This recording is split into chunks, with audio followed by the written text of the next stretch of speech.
tá todo mundo aqui de novo, a gente tem, de novo, uma boa audiência dos alunos. Hoje a professora Carla não pôde participar, então eu estou aqui fazendo essa introdução, então eu já gostaria de agradecer a presença de todos, e também a presença do professor Jared, que vai, então, ministrar essa apresentação para vocês. Realmente aproveitem, acho que é sempre uma ótima oportunidade, né, as coisas que a gente estava falando, as coisas, né, boas da pandemia, que a gente vai olhar para as coisas que acabaram, né, sendo trazendo uma oportunidade que talvez a gente não tivesse, que é receber esses convidados estrangeiros, e hoje vai ser, acho que, bastante interessante essa oportunidade que vocês estão tendo, que vocês vão ter.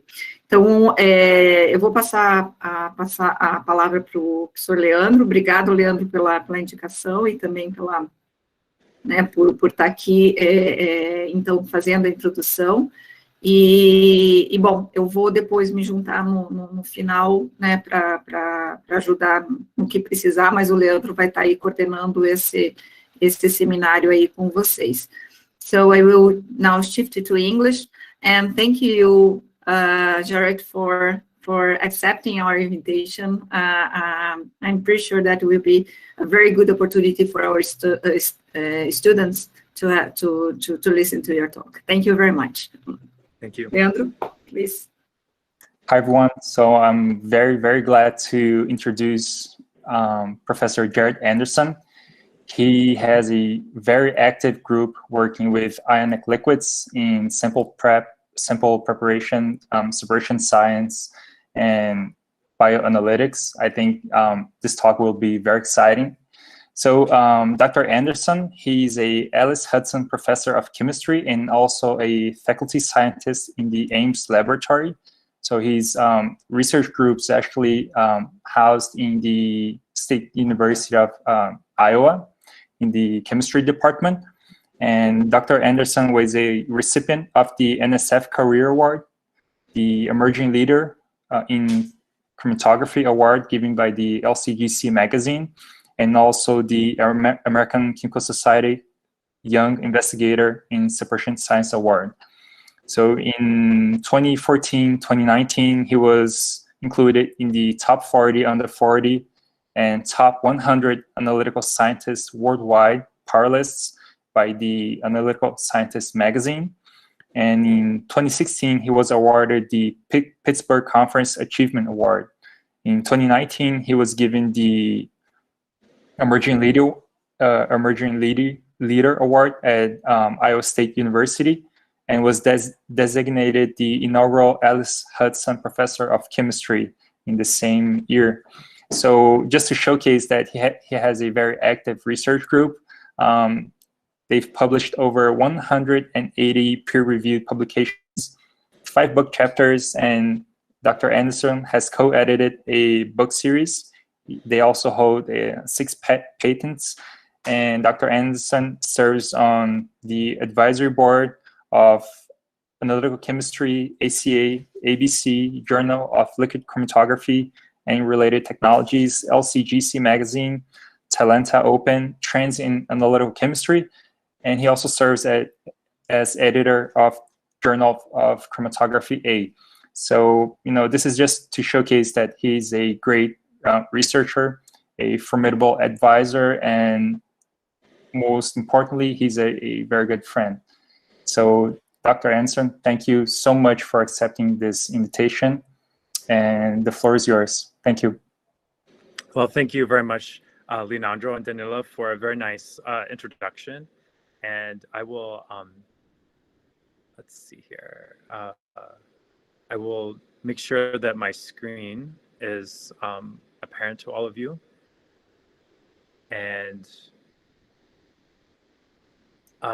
Leo, are you able to see my screen? Okay? Yep, everything's fine. Okay, great. Well, I want to thank you very much, both Danila and Leonardo, for a very nice introduction. And it's my very much pleasure to speak to you all today. I know that with the pandemic, things are very challenging. And so it's a pleasure for me to be able to speak with you And I actually hope that I can meet some of you in person next time, maybe when I'm in Brazil, or obviously, please, you're welcome to come to Iowa.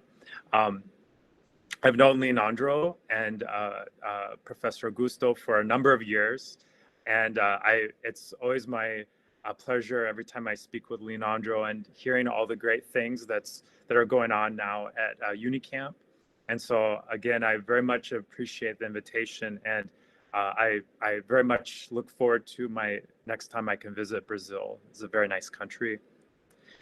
So as Leonardo mentioned, I am going to be speaking today about some of my group's work in using ionic liquid-based materials as stationary phases for chromatography, as well as sorbent materials for sample preparation.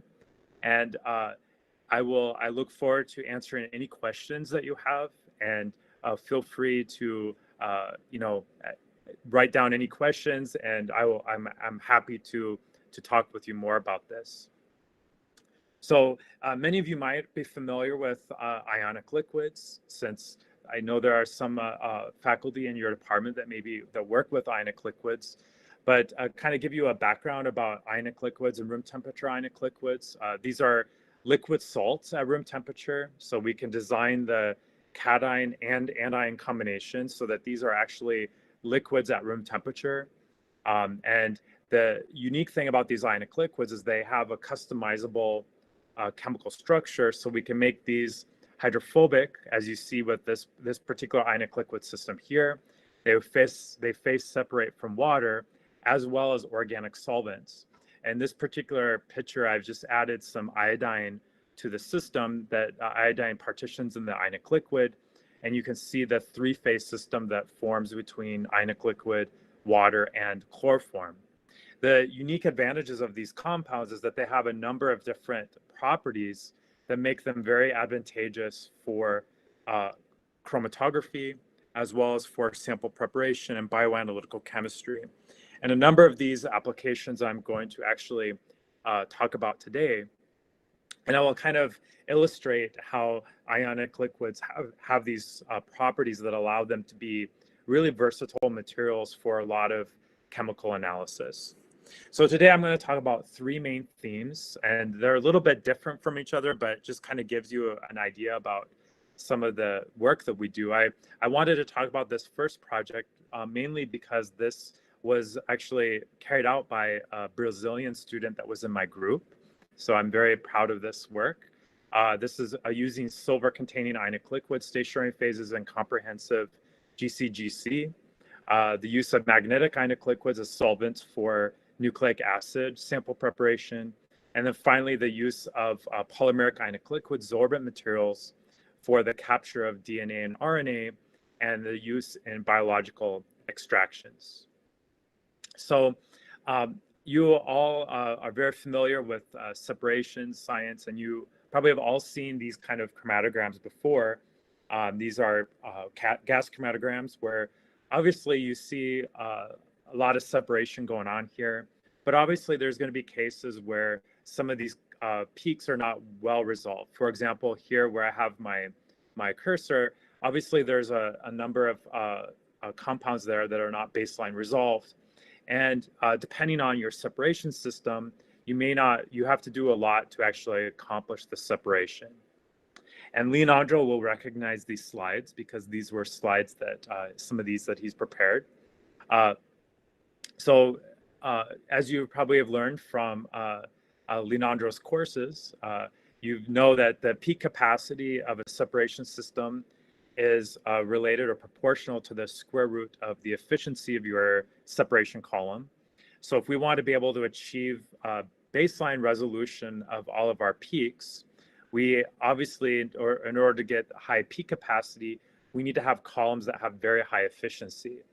And in order to get columns with very high efficiency in gas chromatography, there are a number of approaches you can do this. Obviously, the first thing you can do is you can go to longer columns. Obviously, that's a very straightforward method to give you higher number of theoretical plates.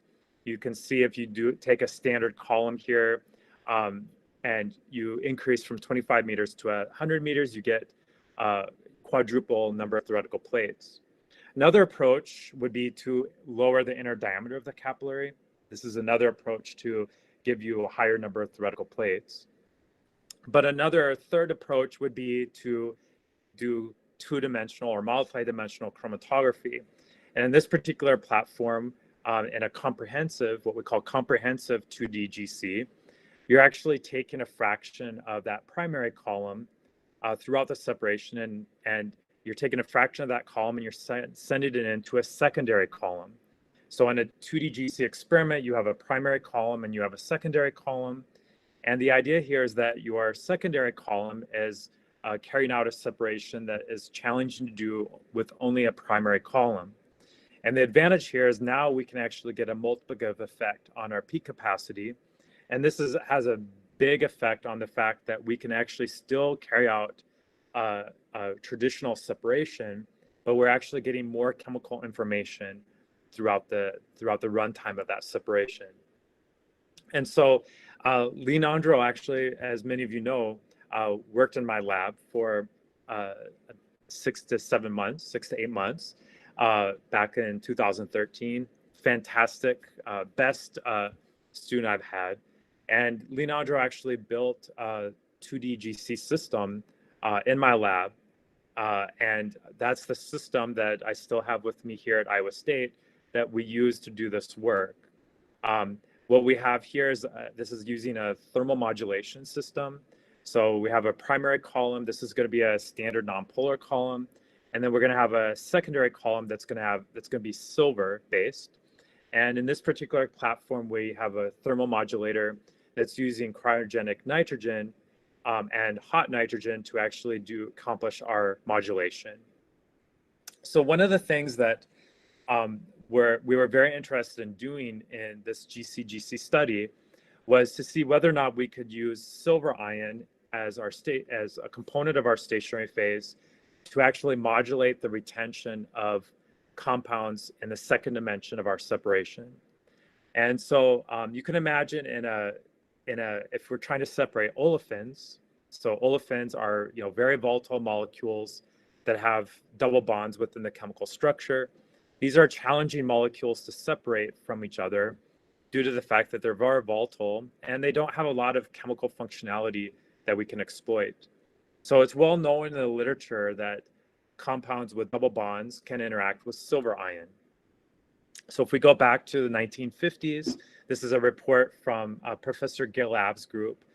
Professor Gilab was a very famous separation scientist in Israel who actually developed some of the very first chiral chromatographic stationary phases. But he also worked a lot in using metal additives in gas chromatography.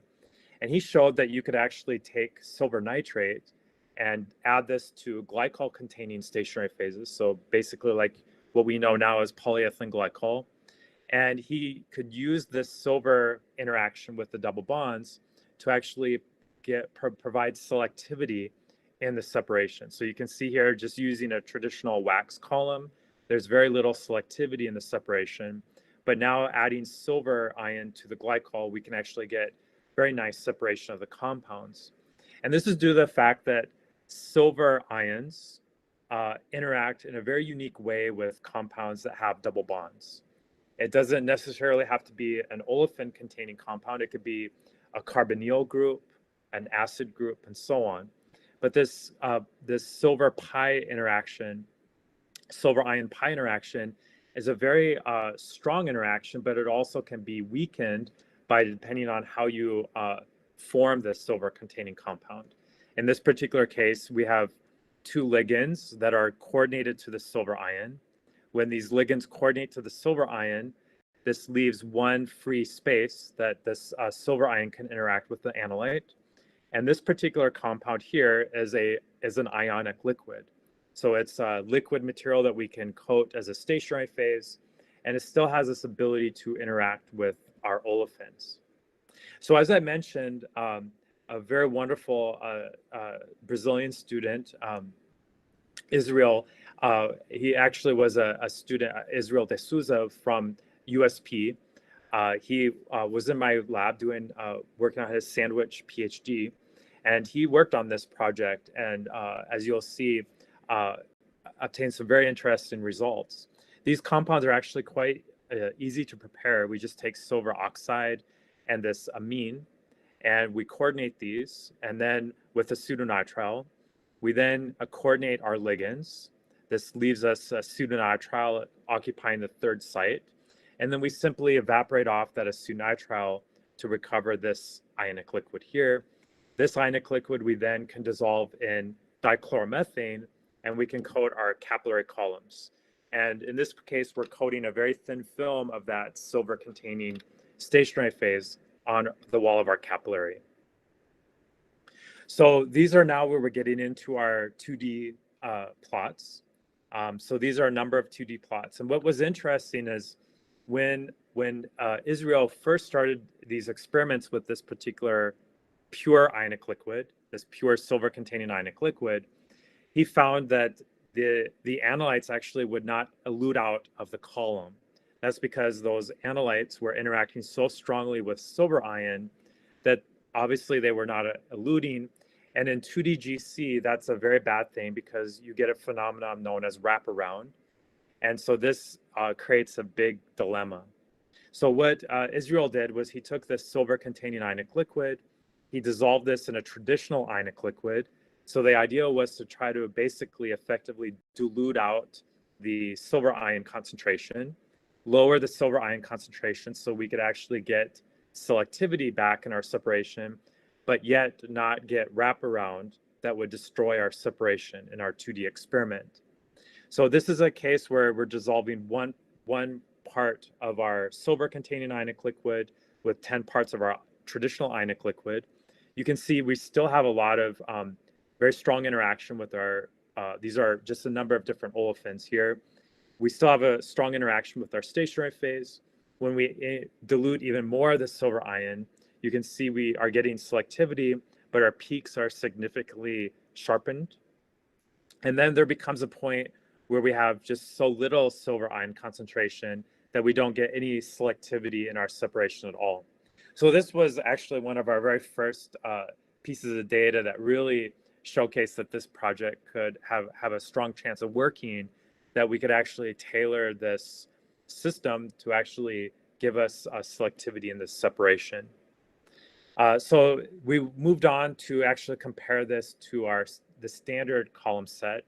So the standard column set would be to use a non-polar first dimension phase, in this case the RTX5, and then a polar second dimension phase. So that's chromatogram, the contour plot shown on the bottom. So on the right, we have the analytes. You can see there's a number of these olefins. We have some alkynes as well, and some aromatic compounds. And you can see for the traditional column set, we have a cluster of these analytes here at lower retention time on the primary column, where they're not very well resolved. When we move to the silver-containing ionic liquid, you can see that those analytes are retaining longer on the second dimension phase using the silver ions. They're better resolved. And what's even more interesting is these three compounds here, 53, 54, and 55. If you look here, these are the nonadiene, nonene, and nonane. So obviously analyte 55, that's not going to interact with silver ion. The nonene has one double bond, it's going to interact with silver, but then the diene is going to interact more strongly with silver. And that's definitely what you see here on the second dimension, that you see a much stronger interaction with the diene compared to the alkene and the alkane. You see that effect, that separation and selectivity in the second dimension is much more diminished here on our sepulchral wax, second dimension phase. We then moved forward to try to see whether or not we could separate some unsaturated fatty acids with this column, because as you know, with unsaturated fatty acids, many times these can be very complicated to separate. Obviously, number one, because you have this acid, these are oftentimes derivatized into fatty acid methyl esters. But we wanted to see whether or not we could use the silver ion to selectively separate these based on the position of those double bonds. And you can see here that that's the case. We could get very nice selectivity of these unsaturated fatty acids, again, without derivatization using this 2D platform. So this is an exciting area that my group is still continuing to work on.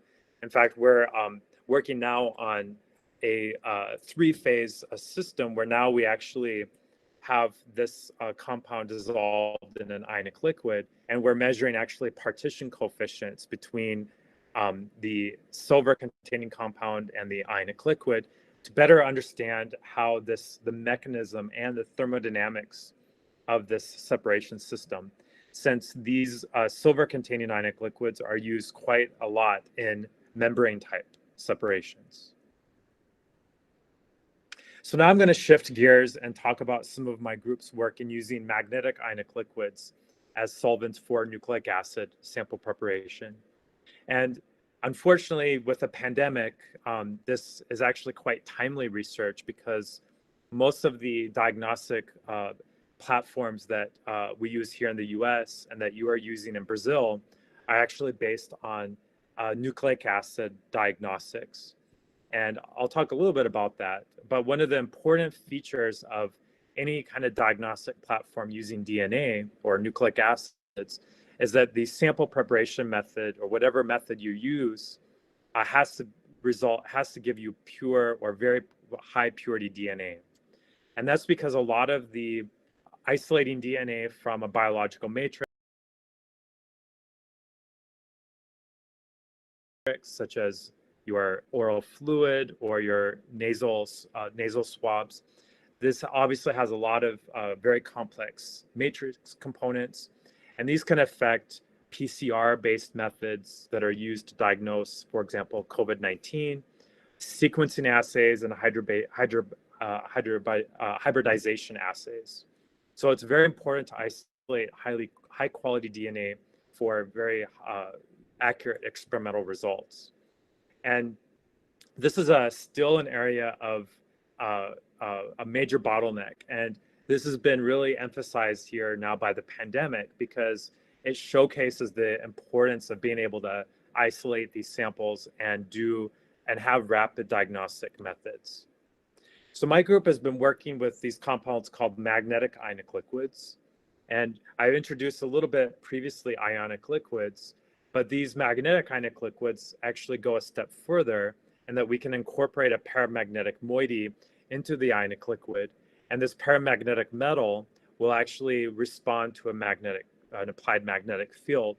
So we can actually recover the magnetic ionic liquid from an aqueous solution. We can also make the magnetic ionic liquid solvent very hydrophobic, and that allows it to phase separate from water. And some of the classical hydrophobic magnetic ionic liquids that my group has worked with are, for example, these iron-containing compounds.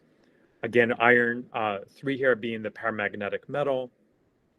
And then we put a lot of hydrophobic groups onto this system so that these will phase separate from water. And I'll show you a video in a second of how these actually look. But some of our traditional methods is we will take our sample has the nucleic acids. We can add our magnetic ionic liquid. We then can shake or vortex the sample to get the magnetic ionic liquid into very small droplets, micro droplets.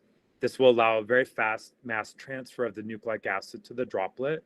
And then we can recover that droplet using a magnet, and we can subject this magnetic ionic liquid with our DNA pre-concentrated in it to downstream analysis, such as qPCR. So this is a video here showing a particular magnetic ionic liquid that we work in the lab.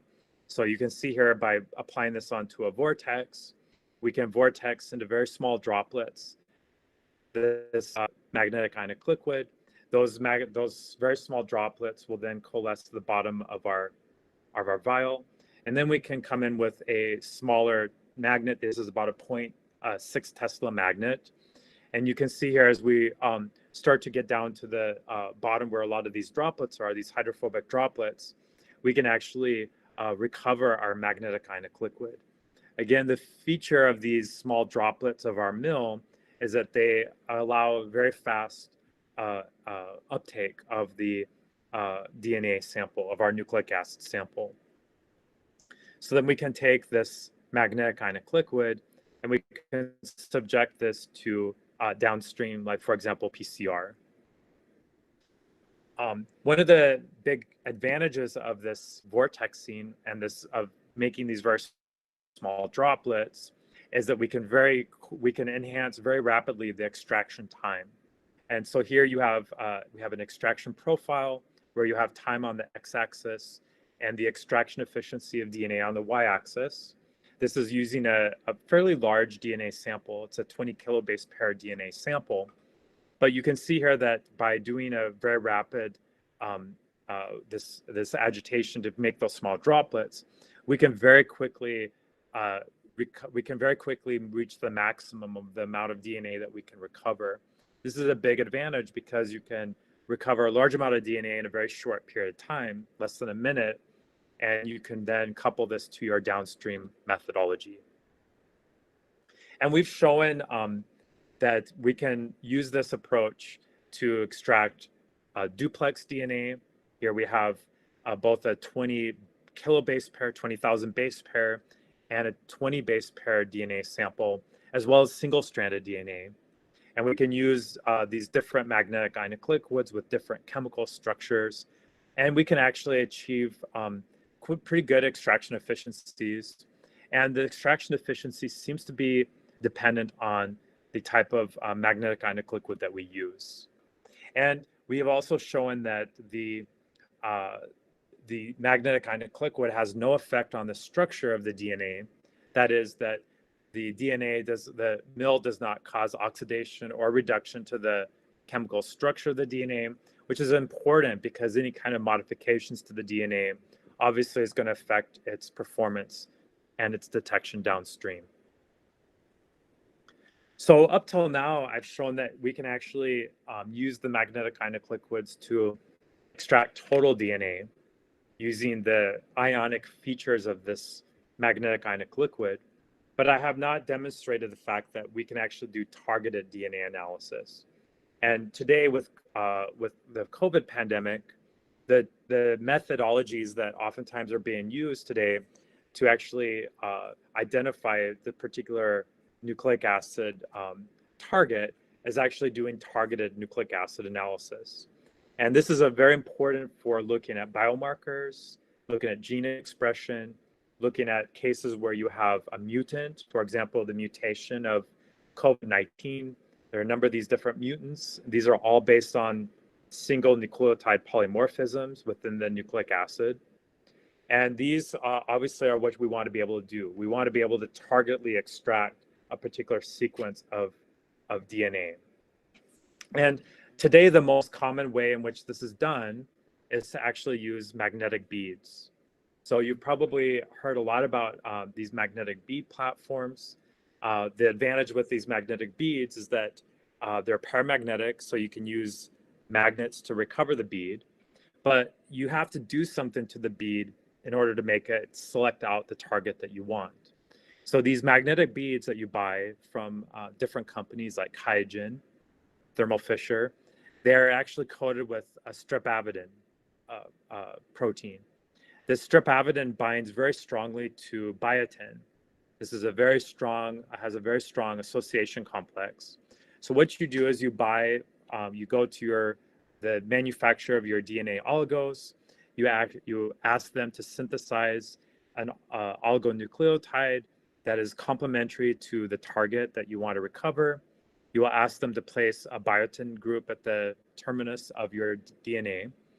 Then you will actually add this to the magnetic beads. This will cause this formation to occur.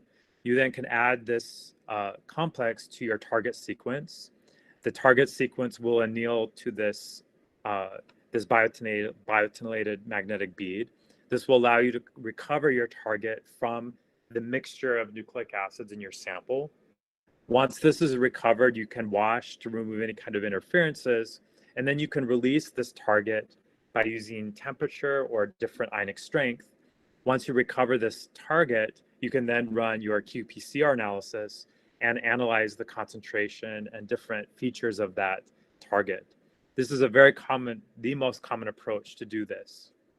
One of the disadvantages, though, of these magnetic beads is that they tend to aggregate when you're subjecting them to the sample. And there are a number of cases where nucleic acids are present at very, very low levels. So typically these are like nanomolar levels. And the disadvantage here is at the nanomolar level, these will aggregate. So we want to have a method where the extraction phase is finally dispersed so we can actually capture our target. And this is where we have been using our magnetic ionic liquids, because as you saw from our previous our previous video, we can keep the magnetic ionic liquid suspended and capture the DNA. But before we actually can do targeted analysis, we obviously have to do something to the magnetic ionic liquid, because as I showed before, the magnetic ionic liquid is just capturing our nucleic acids based on an ion exchange platform. So we've moved to a new class of magnetic ionic liquids, and these are shown here. This is using a phosphonium, the same phosphonium cation that you saw before, but now we're using transition metals and rare earth metals to allow us to go up to higher magnetic susceptibility. And then we're coordinating these metals to different ligands. And these ligands help create a hydrophobic environment so that we can actually use this with different platforms. And by making these new generation of mills, these are much more amenable to bioanalysis. But we also are now designing these what we call ion-tagged oligonucleotides. Okay, and with these ITOs, we have an ion tag, this imidazolium tag. This ion tag will have a very high affinity to the mill, to the magnetic ionic liquid. And on the end of this ion tag, we have our nucleic acid. So it's very similar to the platform I showed here, in that we have our sequence that's going to be complementary to our target. But instead of using the biotin, where we've made an ion tag here that's going to have a high affinity to our magnetic ionic liquid droplet. And so the advantages here is that this ion tag should not interfere with the DNA recognition capabilities, but our mills should still have a high hydrophobicity and good paramagnetic susceptibility. The big advantage with these ion tagged oligos is that we can manufacture, synthesize these using click chemistry, and namely thio-lene click chemistry. So what we do is we buy from our oligo provider, we buy this thiolated DNA.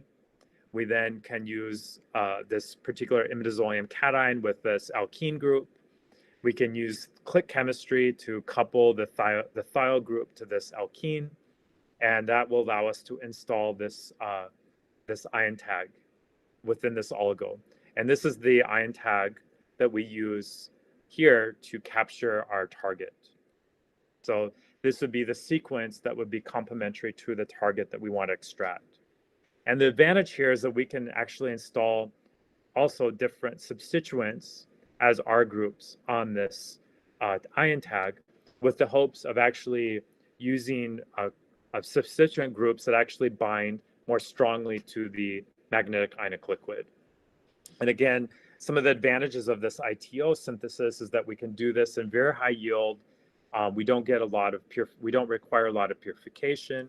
We do the purification using gel electrophoresis, and it's very mild reaction conditions, so we don't damage or modify the DNA in the process. So now that once we have our system, so here we have our vial, and we've got our mill, we've got our magnet, and on the very end here we have our manganese mill. So the mills all have very unique colors. So manganese is always going to be yellow, cobalt is orange, nickel is green. So they're very nice colors. Again, it's very easy to tell which one is which. So here we have our mill on this particular magnet. Now we can take our ITOs. We can have an untagged ITO.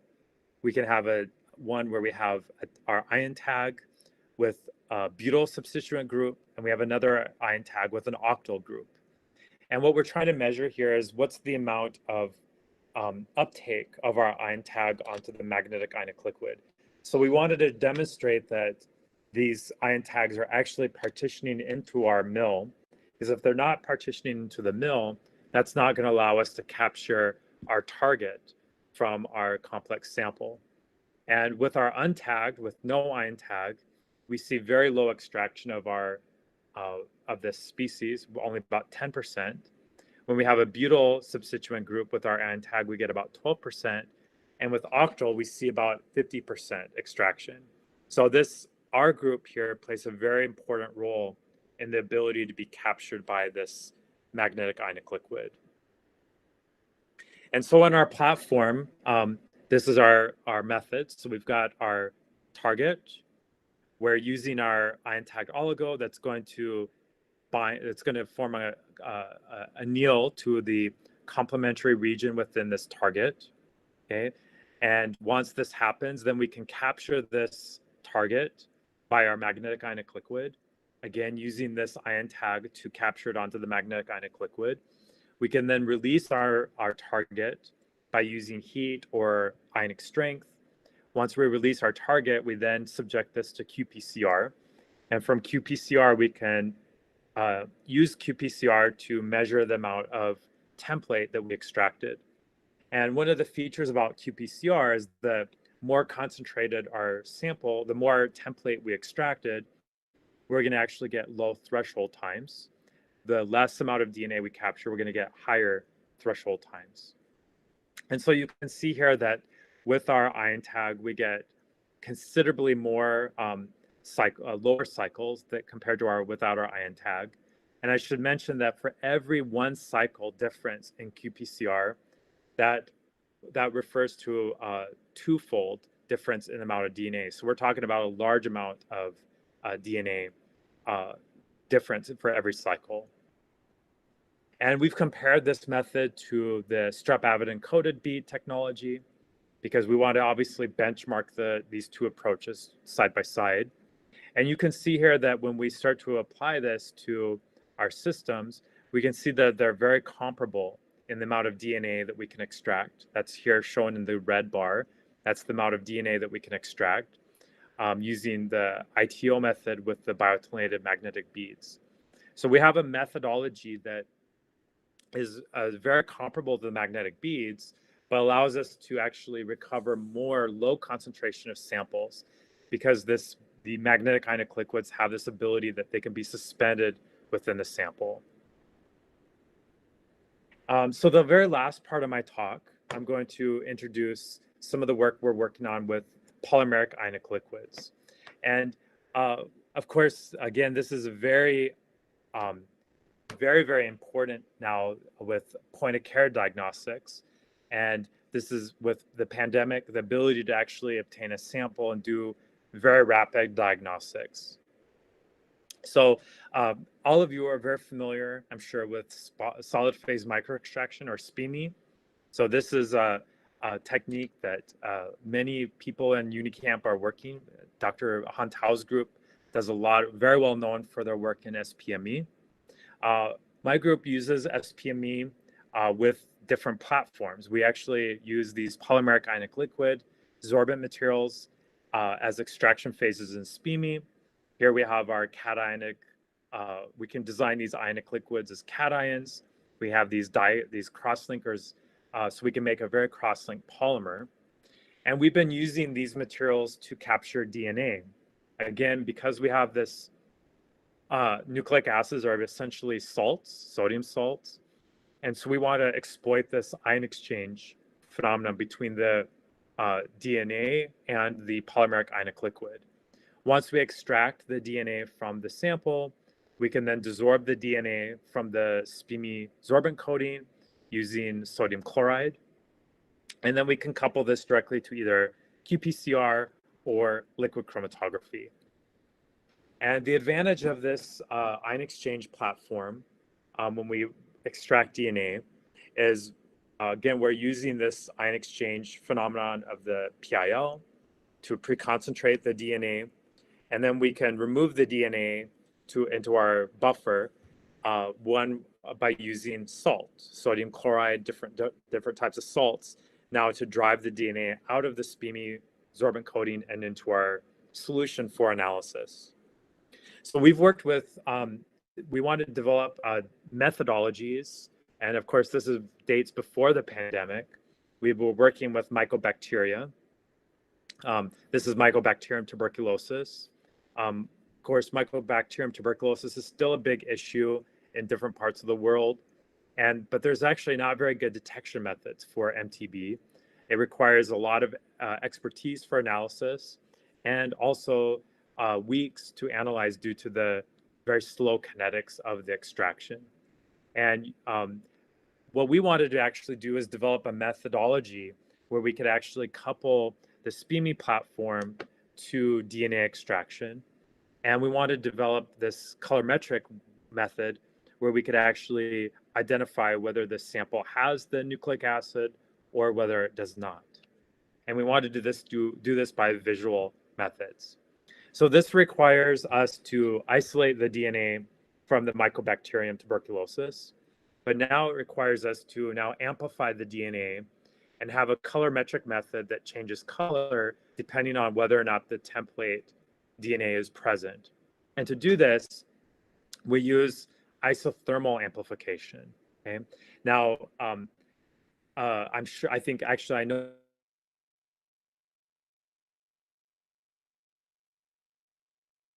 common methods are based on PCR, but there are these tests that are available on the market that use isothermal methods. And these isothermal amplification methods amplify the DNA using heat, very small amount of heat. They don't require thermocyclers, and you can couple this to colorimetric methods. So in our case, we're using this indicator called hydroxynaphthol blue. This indicator works because when there's template present and there's enzyme present, the enzyme starts to amplify the DNA. And as the enzyme is functioning, it's using up magnesium because magnesium is a cofactor for that enzyme. And therefore, when it sees a depletion of the magnesium, you see a color change based on this indicator. So it serves as a very good indicator depending on the amount of magnesium present in the assay. So our methodology is we use smegmatis. So we're not using actually the authentic Mycobacterium tuberculosis bacteria because you have to have a very special lab with special hoods to do this. But we can use a very similar bacteria that has very similar properties of that we can use in our lab. So we use this as our model system. So we then do a chemical lysis. So we add guanidinium hydrochloride and tween-20 to lyse, do a chemical lysis of the bacteria. Then we do our SPME extraction to extract the DNA. Then we desorb the DNA using salt. And then we use this assay, this isothermal amplification assay here, and we can monitor the color change. If we have no template, no DNA present, we'll see a purple color.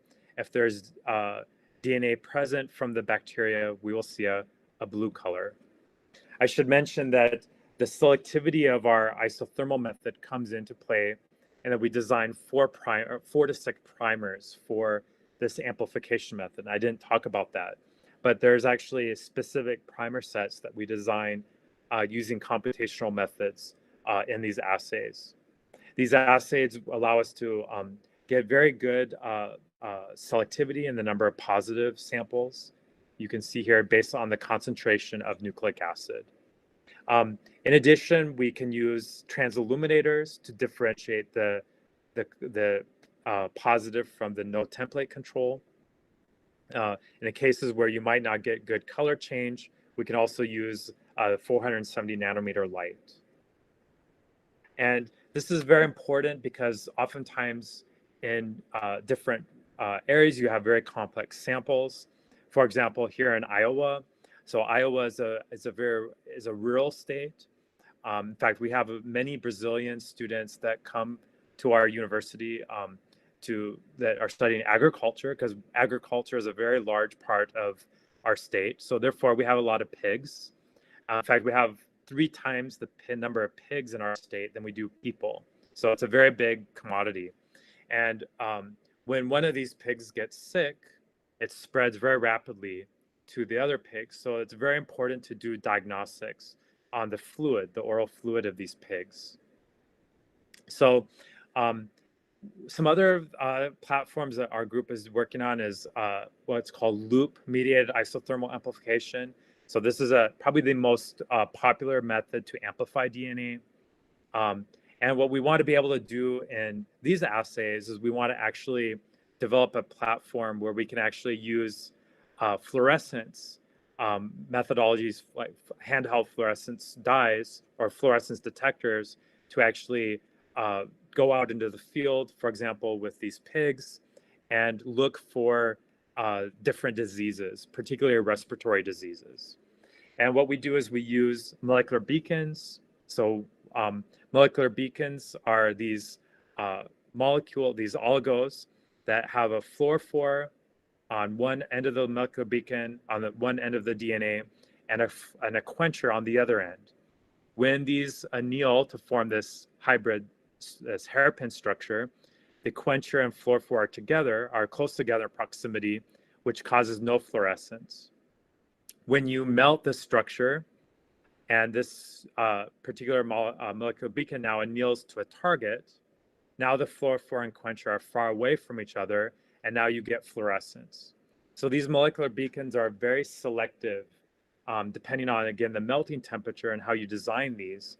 These can be very selective in doing analysis. And what we've been working on is actually being able to select down to a single nucleotide polymorphism. And this is very important in looking at cell-free DNA. This is for cancer diagnostics. There are a number of these melanoma cancer cells. For example, there's one that's called BRAF V600E. This is a very common mutation in melanoma, breast cancer, pancreatic cancer. So if a patient is tested, has a certain cancer, they will oftentimes test the plasma or blood and look for these different mutations. And different mutations will be amenable to certain types of cancer therapies. So what we're interested in is developing these rapid diagnostics using our PIL coatings with SPEMI, extracting the DNA, desorbing the DNA, and then using molecular beacons, using this platform that I showed here, to actually select out, be able to identify whether or not we have a 100% mutation, the 100% mutated DNA, whether or not we have a mixture of mutant and wild type DNA. And we've been able to show that based on this, the ratio of these fluorophores that we use in our assay versus the wild type and the mutant DNA, we can actually develop a completely fluorescent platform for this analysis. And so again, if this wasn't clear, this is our wild type sequence. So our wild type sequence will have one base that's going to have a mutation. This would be our mutant sequence. Okay? So we're looking at the mutation. We'll have either, in this case, the wild type will have the thymine, but in the mutant sequence, this will be a different mutation. For example, with COVID-19, there are a number of these different single nucleotide polymorphisms that give rise to these different mutants that we hear about. And with these different, the wild type and mutant, we design different fluorophores. So when we do our assay, we can monitor the fluorescence of these different fluorophores, and we can distinguish whether or not we have 100% mutant, like here, or if we have 100% wild type, and how much of the mutant versus wild type is present. Of course, this is very important in cancer diagnostics as well as in disease diagnostics. And then the very last part of my talk, very quickly, we're also working on thin film devices. So up till now, I showed that we can do SPEMI, but we've also demonstrated that there are some disadvantages of SPEMI, and that the film thickness of our SPEMI fibers, we're not always using this film thickness to our advantage, because this is not a traditional absorption mechanism. And our extraction of DNA, this is actually an ion exchange platform. So having a very large film thickness actually is probably not helping us so much, because our ion exchange is happening more on the outer surface of the polymer. So we've moved to using a thin film approach, where we have our blade here, and we can put our different amounts of our polymer. Again, this is our polymeric ionic liquid. We can make different film thicknesses and coverage amounts of our thin film device. This is a nickel titanium metal. So we're binding this polymeric ionic liquid to nickel titanium. And this chemistry was actually something that Leonardo did, demonstrated in my group when he was in my group, that we could actually couple these polymeric ionic liquids to these surfaces. And then this is our polymeric ionic liquid SPIMI coating. So we take our thin film device, we expose this to our sample containing DNA. We do our extraction by either agitation or static. Now, one of the drawbacks is using this big device is we don't actually have a very good vessel to do our desorption. But I have my student's very creative, and he's 3D printed his own devices. So we've chosen particular polymers that don't extract the DNA well. So he prints a device, 3D prints a device that allows him to do desorption in very small volumes. So then he takes this after desorption, and then he runs qPCR. Then he takes his blade and regenerates this in sodium chloride. And after desorption, after regeneration, he can go back and continue experiments. The advantage here with the thin film device, you can see here in the orange bar, is we get much, much more DNA extracted by our thin film device compared to SPIMI. This is a very, very big advantage, again, by exploiting the surface area phenomenon and the film thickness of our device. You can see the 1X fiber gives us the best extraction of DNA, but it's within the error bars of all of these. But what's also very important is not only extracting the DNA, but you also want to desorb the DNA very quickly. And one of the things we found with SPIMI is that actually SPIMI desorbs DNA very slowly. And in that case, that can actually be a bad thing for diagnostics. You want to be able to quickly desorb the DNA very rapidly. You want to be able to get all of the DNA desorbed very rapidly. So in our case, what we do is once we extract the DNA, then we desorb the DNA over a time course. And each time we desorb the DNA over a period of time, we run qPCR, and we try to understand what is the kinetics of that desorption. And what's interesting is we found that SPIMI, as I mentioned, this is our mass concentration, so the amount of DNA that we're desorbing over time. You can see that SPIMI desorbs quickly, but then it kind of levels off. So over a long period of time, we're desorbing more and more DNA. That's not ideal, because we want to be able to have a technique that quickly desorbs all of the DNA that it extracted. Whereas with the thin film devices, you can see we can very rapidly desorb the DNA. Again, because we have this advantage with thin film, is that we are able to coat a thin coating of our extraction phase, and we can desorb also very rapidly the DNA. So this is something that's very exciting that we are continuing working on in the group. So hopefully today I've shown and demonstrated that we can use these silver-based ionic liquids as really interesting stationary phases for one-dimensional and multidimensional chromatography. I've also shown that we can use different ligands in our assays, so we can actually kind of fine-tune our separation selectivity. I've also shown that we can use these magnetic ionic liquids for nucleic acid sample preparation, and that we can really tune the structure of these mills for targeted nucleic acid extraction with our ion-tagged oligos, and that SPIMI and thin film microextraction are really unique material, a really unique platform for doing both rapid extraction as well as desorption of DNA And this makes it very amenable to doing point-of-care diagnostics, particularly for nucleic acid analysis. So I'd like to thank National Science Foundation for funding of this work, as well as the National Institutes of Health, as well as support from Millipore Sigma and Agilent Technologies. And of course, I would have to thank my research group for working very, very hard in doing all of this work that I'm presenting today. This was actually taken at Christmas, I think 2-3 years ago, maybe. And that was a time when I was very happy and pleasure to have Leonardo and Bruna join my group for a very nice Christmas celebration. And again, this number of these students have graduated or are graduating, but also what's very fun about the group is we're a very international group. And so also with pleasure to have Brazilian students. So again, I would like to very much thank you for the invitation to speak today.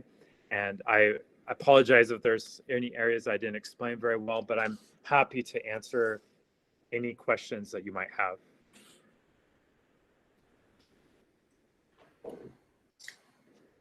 Thank you, Dr. Anderson. It was a really good seminar, very exciting research and opportunities for sample preparation. So I would like to invite the students and faculty that are watching and for some questions and answers.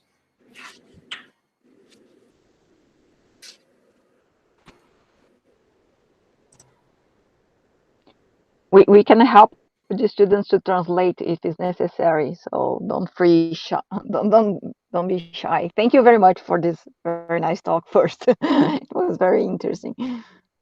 Thank you, Daniela.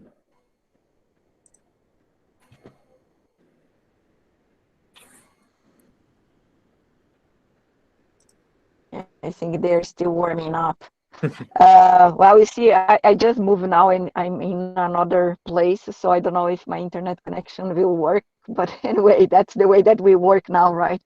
So can you imagine? Well, I will just make now a general, I think 2 general questions actually. So how was all this, well, you mentioned the fast application of all these platforms to try to solve, to help to solve problems like we are facing now with the pandemic, for example, with COVID, how it was the movement, the organization, and United States in order to face this program, to face these problems. If there was, I don't know, a general, I don't know, something that helped to interconnect everybody, or every lab just try to run and see how could help to solve this problem. Can you share with us your view, your experience with all this that we are facing? Yeah, actually, it's a very good question. So at the time of when the pandemic kind of hit back in March of 2020, right? What was interesting is that I think one of the, there's many things that we did very bad in our country that have gotten better recently. But one of the things I think the success stories is that there was a lot of collaboration between universities and companies. So, for example, a lot of companies and state governments turned a lot to universities, and especially the faculty, and offered a lot of money to buy support students, by resource, by reagents and so on, to try to develop these rapid diagnostics. And I was actually very impressed with how quickly this happened, because I remember even in May, we were already getting these competitions for proposals that were, they had like a 3-week window, and then they would decide on the winning proposals within a couple weeks. because they wanted to get the money to you as soon as possible so you could start working on the research. So I think there was a lot of interaction with companies because a lot of the companies realized that the best resources they have for R&D are actually universities. Of course, there were some industries that did a lot of this R&D themselves. And of course, one of the big issues is always the patents, you know, who owns the intellectual property of the technology.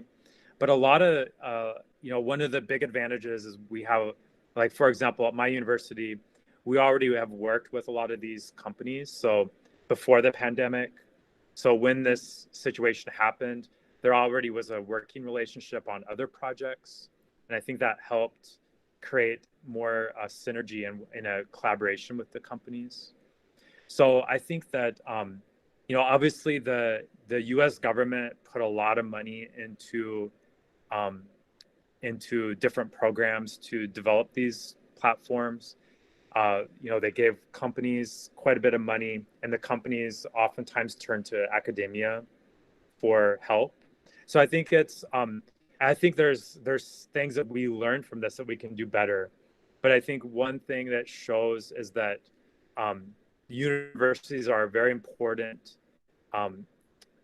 area for talent, not only faculty, professors, but also new generations of students that are going to, I mean, the younger generation of students are going to also face, hopefully not another pandemic like this, but there will be other pandemics and other public health emergencies.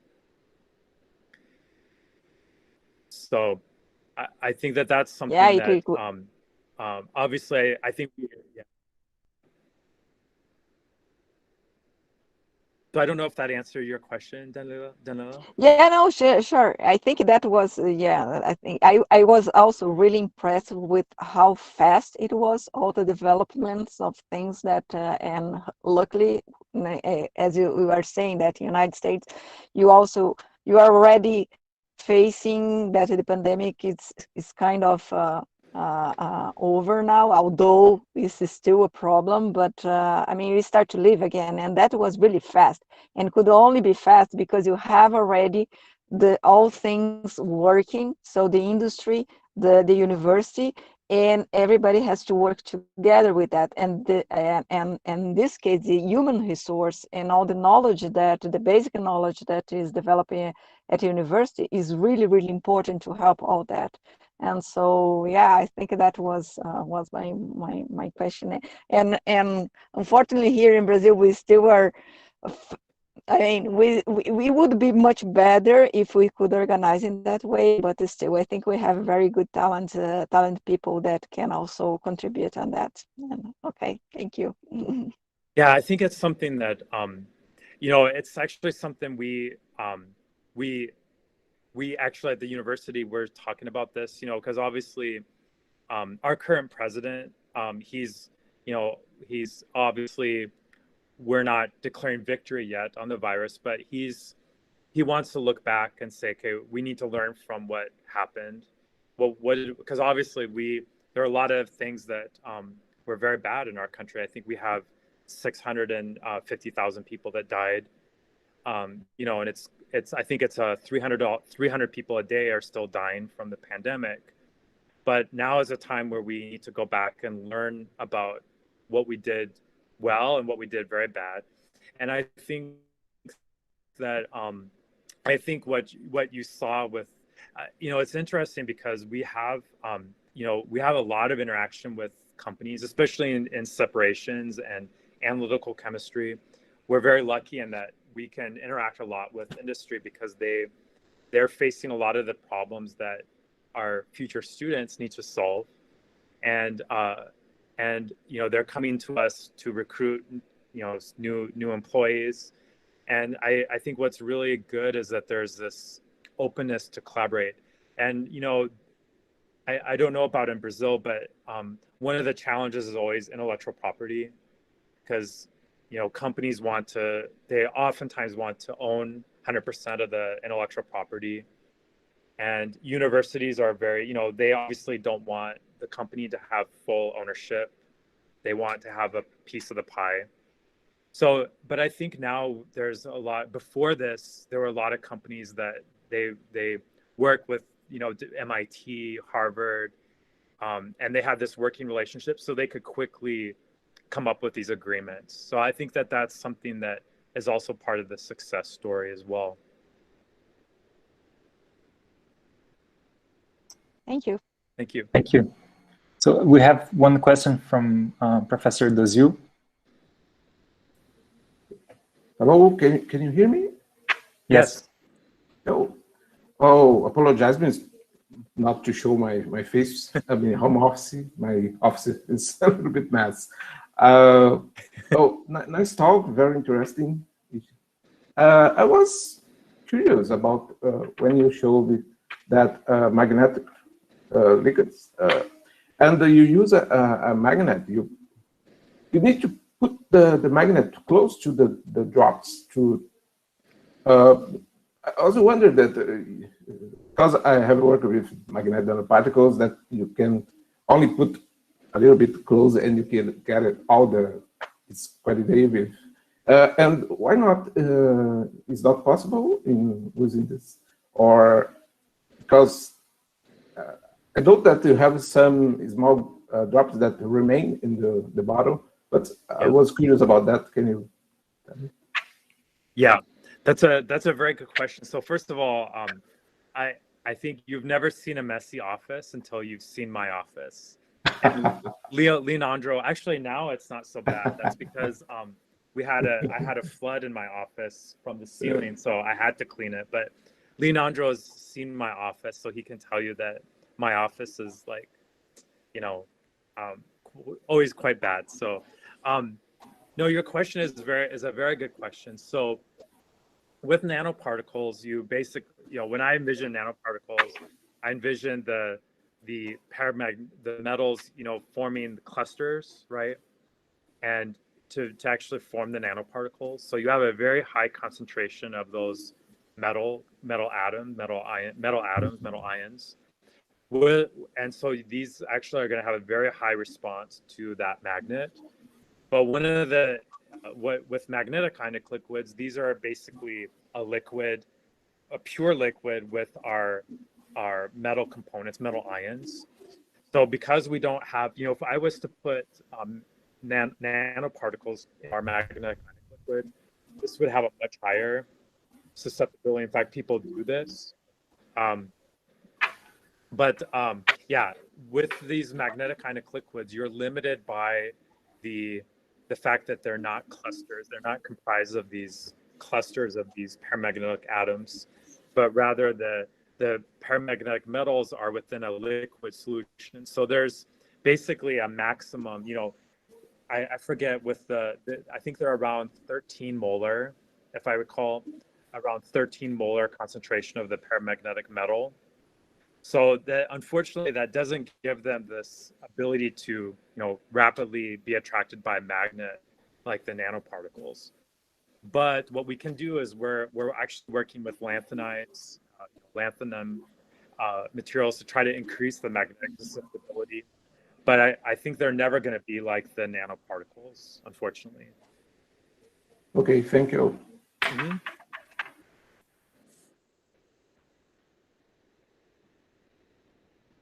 I think Dozil has a question.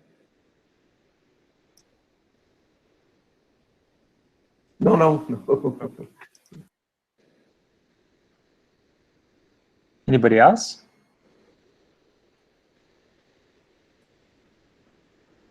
Don't be shy. I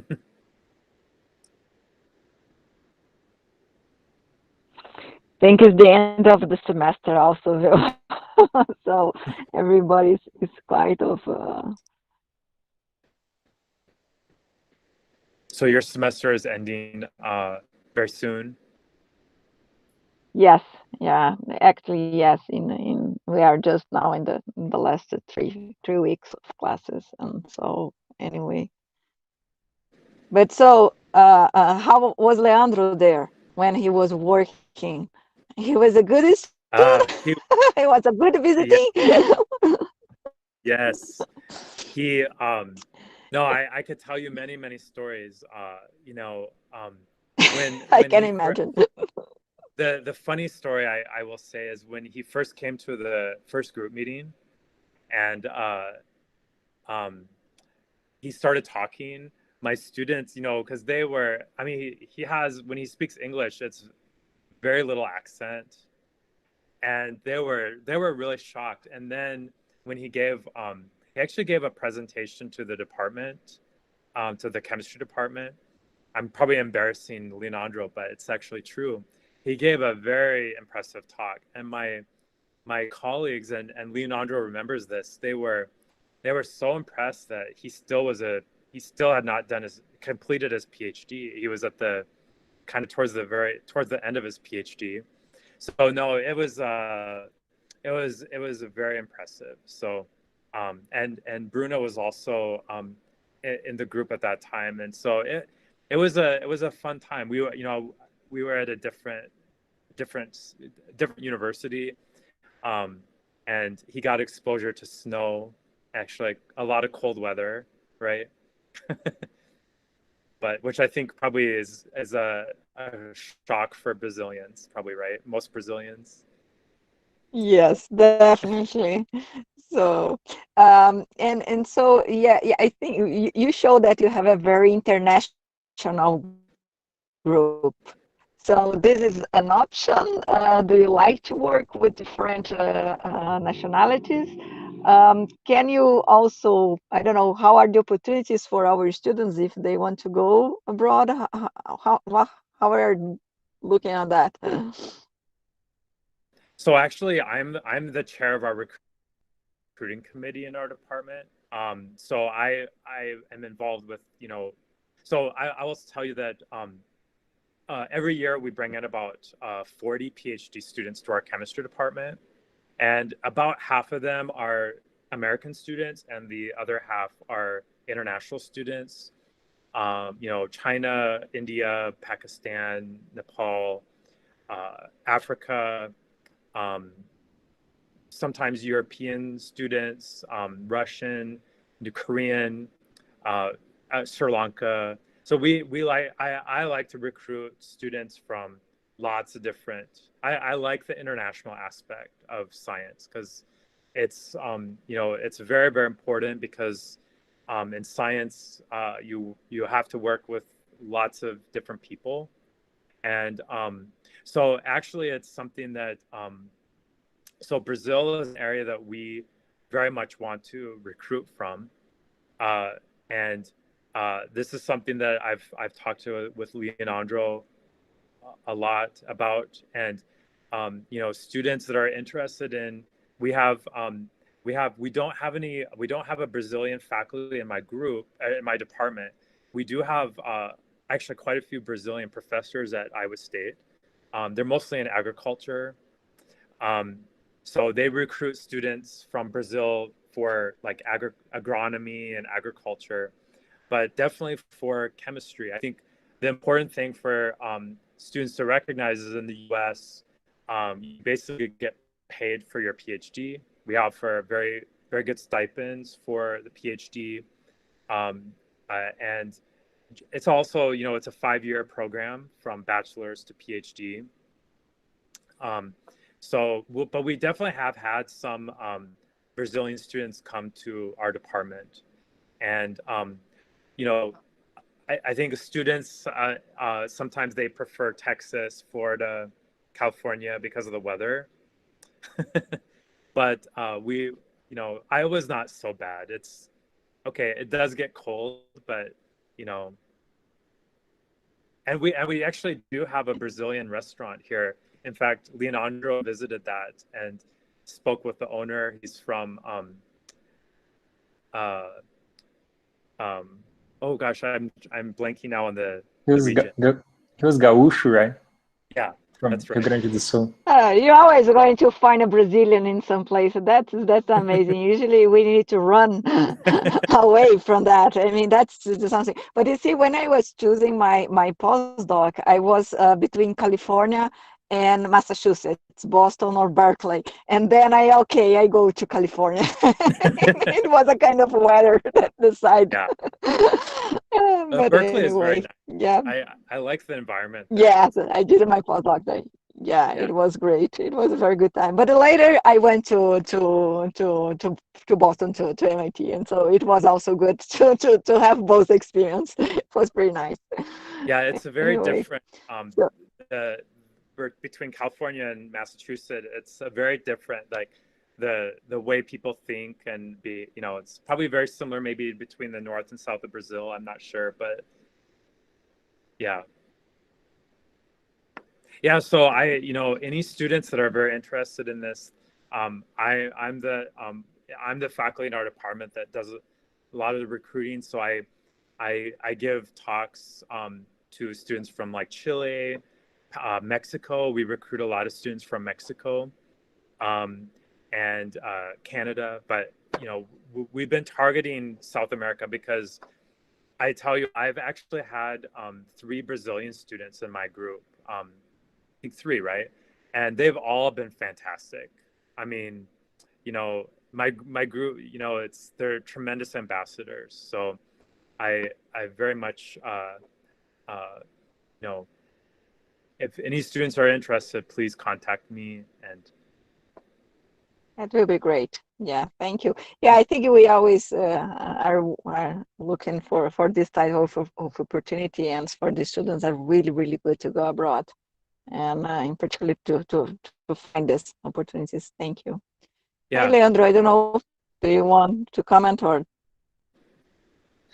No, I think we're all very glad to see this lecture. Thank you.